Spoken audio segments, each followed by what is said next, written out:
Now let's begin the conversation. Secrecy only endures as long as the shield protecting it remains intact. Once that shield is gone, doors open to suspicion and scrutiny. Personnel from the Delta State Police Command recently went viral after being secretly filmed counting cash inside the patrol vehicle. In response, police have summoned and arrested the officers involved. According to the command's public relations officer, Bright Edafi, those involved, including 2 senior officers, have been issued queries, while 2 inspectors have been detained and are awaiting disciplinary action.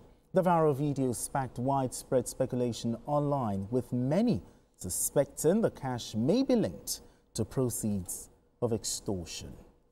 All right, BKO, I mean, what does this say about the systemic corruption in the force? One thing I say all the time is that if there is one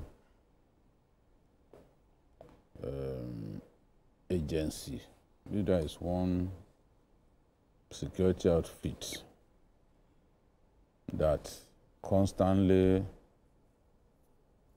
removes bad eggs from his ranks, it has to be the police. They do it more consistently than lawyers, than we journalists do. But there are bad eggs amongst journalists as well. Yeah. You need to go to some hotels here in Lagos where events take place. You see people hanging out, extorting money in the open. How are we better than policemen now? Journalists running after vehicles. Really embarrassing. Yes. And we see lawyers too disgrace their profession. We see it all the time. How often do they expose? I'm not saying they don't do it. They expose the bad eggs. Yes, but not as frequently as the police do. And they don't disgrace them the way the police do. We journalists, we don't disgrace our colleagues who are bad eggs, who are black legs, as much as the police do. So kudos to the police for constantly, you see, people film them and the leadership of the police takes action. That is what we cannot deny. And some of the people badmouth the police, they are not as clean as the police. Absolutely. Yes, if some of them were holier than thou people in our country, they are not as clean as those police officers. Tempt some of them with a little money. You will see clearly that, oh, this guy, you know, they have very low integrity quotient.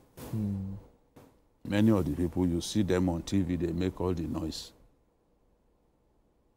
They are as clean as a sewage pit. So I'm happy that the police continue to do this. But it says a lot about how saturated the force is with corrupt individuals, that despite the fact that they make examples of dirty policemen, you still catch them. Nearly all the time you catch them. And you know that you are not supposed to do this, but you continue to do it. What is responsible for that? Is it from the recruitment process, or? It's a big, from the recruitment. We need to address the recruitment. President Obasanjo talked about that a long time when he said the police had a good number of armed robbers in their ranks. No doubt about it. There are never-do-wells. People whom after parading the streets can't find a job ended up in the police. Some of them are worse than armed robbers. We've seen policemen kill people just because they wanted to relieve them of their money. This happened in Kogi. They killed cattle breeders. They killed them and set them ablaze. It was the then CJ of Kogi State, Justice Umaru Eri, who actually tried those policemen and sentenced them to death. They didn't know that one of those guys managed to escape into the bush. Yes. They set them ablaze. These are the kind of cases that you expect that our cowardly governors, when they give them... Yeah, the death, to sign the death warrant. People set fellow Nigerians ablaze. Because of...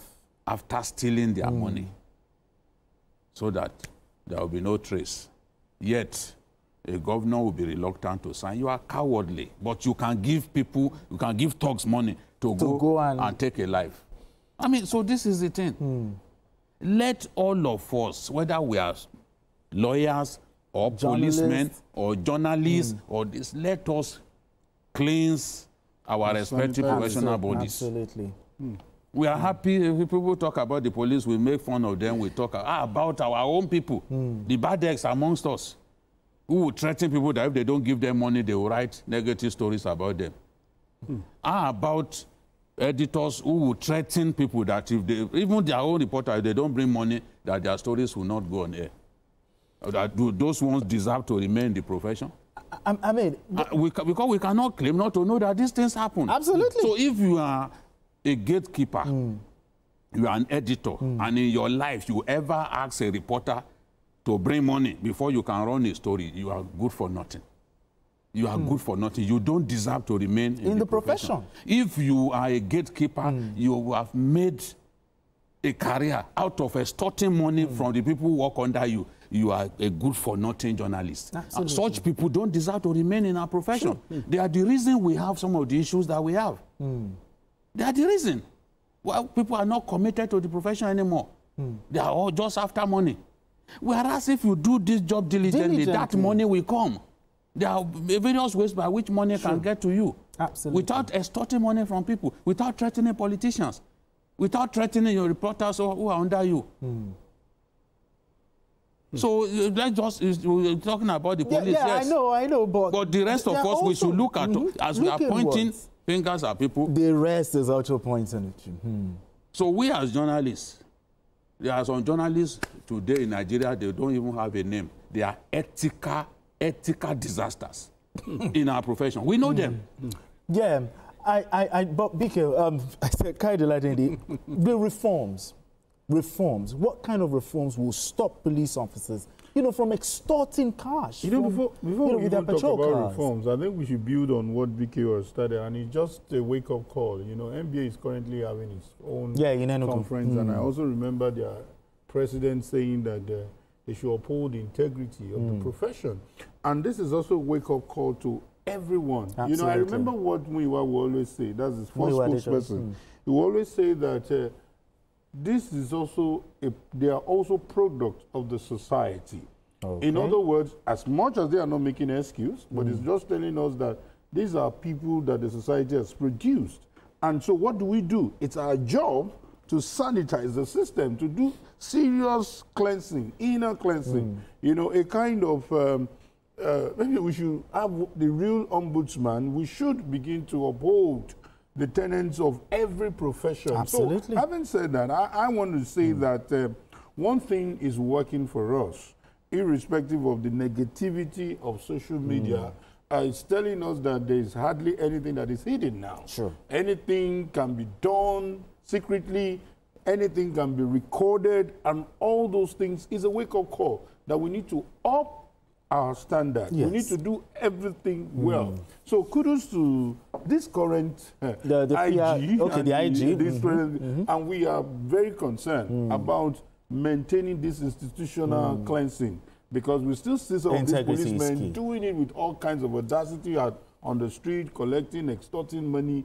But however, it's a product of the society, and every one of us is involved in the cleansing. Exactly.